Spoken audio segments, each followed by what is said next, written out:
নমস্কার। আজকে আমি দেখাবো ঢ্যাঁড়স ঝাল। ঢ্যাঁড়স ঝাল করতে লাগছে ঢ্যাঁড়স, লঙ্কা কুচি, আদা বাটা, ধনে জিরে গুঁড়ো, কালো সর্ষে বাটা, টমেটো পেস্ট। ঢ্যাঁড়সগুলো যখন আমি কেটেছি জলে ধুয়ে তারপরে কেটেছি, তা না হলে ভীষণ লেই হয়ে যায়। গ্যাসে কড়াটা বসিয়ে দিয়েছি, দিয়ে দিলাম বেশ খানিকটা তেল। ঢ্যাঁড়স তো একটু তেল বেশি দিয়ে করলে ভালো লাগে।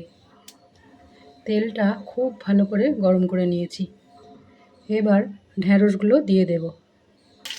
ঢ্যাঁড়সগুলো দিয়ে দিয়েছি, দিয়ে দিলাম ঢাকা। নুনটা এখনও দিয়ে দিই।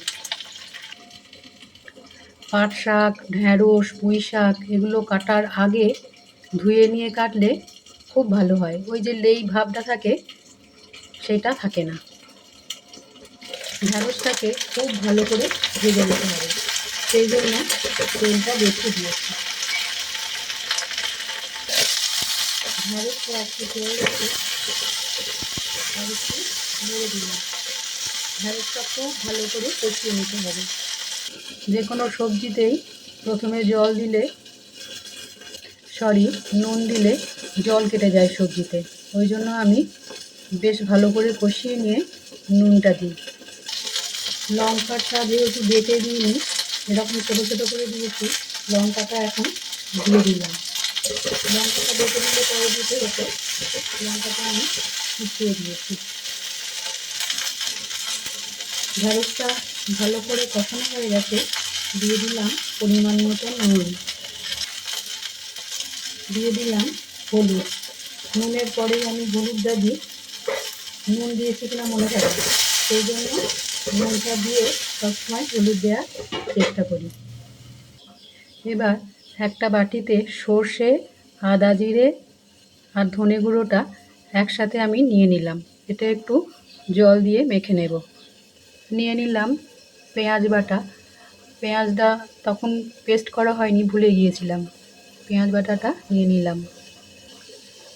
সমস্ত মশলাগুলো আমি একসাথে মিশিয়ে নিলাম। দেখুন ঢ্যাঁড়সে নুন দিয়েছিলাম, এরকম জল বেরিয়েছে। এবার যে মশলাগুলো মিশিয়েছিলাম সেগুলো একসাথে দিয়ে দিলাম।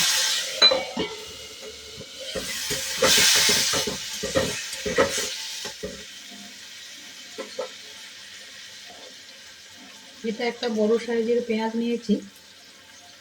পেঁয়াজটা বেটে নিয়েছি গ্রেভিটা ভালো হওয়ার জন্য। দিয়ে দিলাম পরিমাণ মতন পেঁয়াজ বাটা, দিয়ে দিলাম টমেটো পিউরি। আমি যখনই রান্না করি টমেটোটাকে পেস্ট করে দেওয়ার চেষ্টা করি, যাতে গ্রেভিটা ভালো হয়। আমার আগের ভিডিওতে আপনারা সবাই দেখেছেন, খুব ভালো হয় এটা খেতে। বাচ্চারা তো সবজি খেতে চায় না, সেই জন্য একটু টেস্টি করার জন্য আমি এইভাবে করার চেষ্টা করি। এতে জল আর দিলাম না, টমেটোর জল, পেঁয়াজের জল এটা বেরিয়েছে, এটাতেই সুন্দর হবে। জল একটুও দেবেন না। এবার এটা কমিয়ে দিলাম, ঢাকাটা দিয়ে দিই। যে কোনো সবজিতেই জল ছাড়া করার চেষ্টা করবেন, খুব ভালো হয়।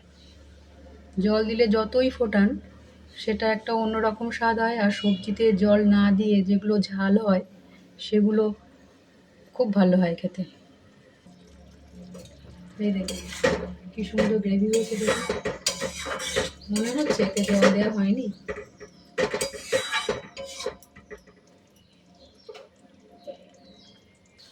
দেখুন কত জল বেরিয়েছে।